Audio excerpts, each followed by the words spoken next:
Combat Stress Reaction. בעצם המוח מאופתם למצב מלחמה, והוא חווה סימפטומים לא רגילים. הוא כאילו מרגיש שהוא בשדה קרב למרות שהוא בבית. ו50% ממי שיהיה במלחמה יחווה את זה.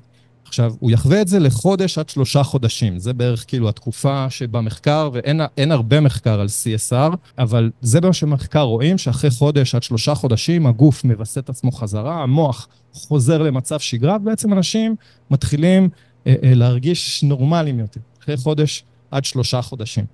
במהלך החודש ועד 3 חודשים, הולכים לחוות סימפטומים, הולכים לחוות חוויות שהולכים מאוד לבלבל ולשנות את הצורה שהם מסתכלים על החיים, והסימפטומים האלה כאמור הם בין חודש ל3 חודשים. אז הראשון, קבוצת סימפטומים שנקראת חודרנות. חודרנות היא קבוצת סימפטומים שבו האירוע או האירועים הטראומטיים שחווינו, מופיעים מחדש בתוך החיים שלנו בלי שביקשנו אותם.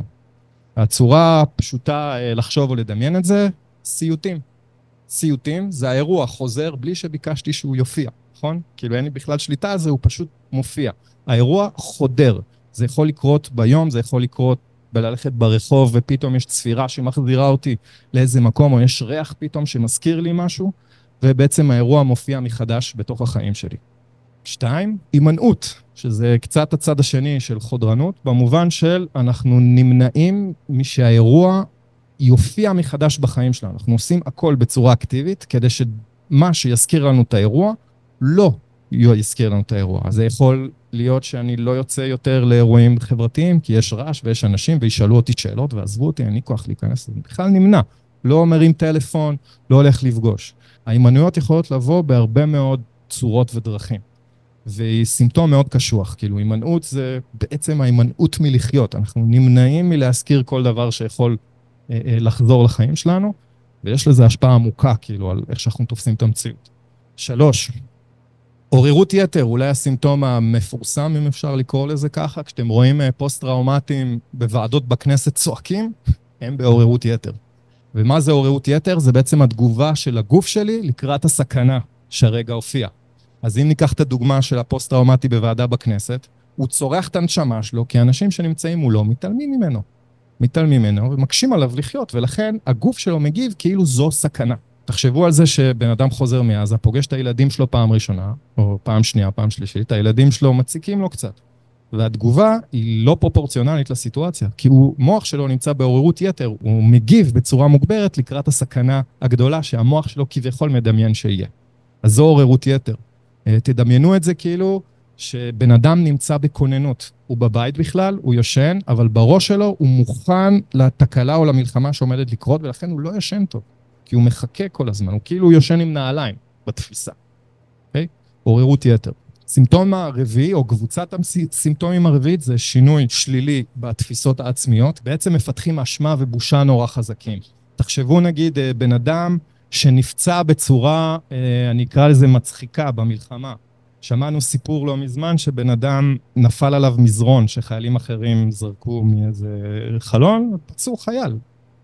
החיילצ'יק הזה, הוא לא התגאה בפציעה שלו, נכון? כאילו, זו פציעה שהיא נורא מביישת, כאילו, מה, אני נפצעתי, אני נלחמתי, כאילו, זו תאונה. התחושות האלה משפיעות עמוק על התפיסה העצמית, במיוחד בתוך ההקשר של המלחמה, שמייצרים מלא סיטואציות אנושיות מאוד מורכבות, שיש בהם המון אשמה ובושה. אממה, בחודש עד 3 חודשים האלה, בן אדם יחווה כאילו קבוצת סימפטומים 1, 2, הוא לא יחווה, יכול להיות שהוא יחווה את כולם, אבל יש כאילו הרבה דינמיות כאילו באיך שבן אדם ירגיש. השאלה העיקרית שצריך לשאול בהקשר של איך המוח מגיב למלחמה ונפצע, היא מה קורה אחרי 3 חודשים. אמרנו, נכון, חודש עד 3, הוא ירגיש סימפטומים. אם בן אדם אחרי 3 חודשים מרגע הטראומה עדיין מרגיש את אותם סימפטומים, וארבעתם, את 4 קבוצות הסימפטומים, הוא בעצם עובר לשלב הקליני שנקרא פוסט-טראומה. הוא בעצם נפצע. המוח שלו נפצע, אותו מנגנון סכנה מקולקל במרכאות שתיארנו לפני זה, מתקבע. וזאת הפציעה. האנשים קצת פוחדים ממנה, חושבים שזה הפרעה נפשית. אנחנו, הפוסט-טראומטים, אוהבים להסתכל על זה כאל פציעת מוח. תיארתי לכם את התהליך של הפציעה. אוקיי, יש פה תהליך הדרגתי שהמוח משנה את עצמו לקראת הסכנה, והשינוי הזה יכול להיות כרוני, יכול להישאר המון המון זמן כאילו, בעצם לכל החיים. הפציעה הזאת, 15% פחות או יותר, ממי שילחם, יפתח אותה. עכשיו, אני אומר בערך, כי יש מחקרים שהולכים לכיוון ה-12-11%, ויש מחקרים שקופצים לכיוון ה-17-21% וכאלה. גם אין שיטה מקובלת היום למדוד מתי בודקים פוסט-טראומה.